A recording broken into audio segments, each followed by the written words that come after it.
В быстрорастущем столичном микрорайоне Орбита в Сыктывкаре уже в апреле появится новый детский сад. За 72 миллиона рублей республика выкупила помещение в жилом комплексе «Платон». На первом этаже одного из домов будут располагаться 3 дошкольные группы для 60 детей. Новость сообщил Владимир Уйбов в своем ежедневном видеообращении к жителям Коми.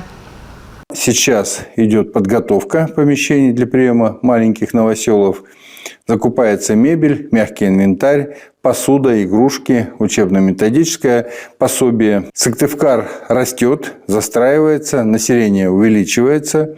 Новые территории должны развиваться комплексно, чтобы наряду с новостройками, куда, как правило, въезжают молодые семьи, появлялись учреждения здравоохранения, детские сады, школы.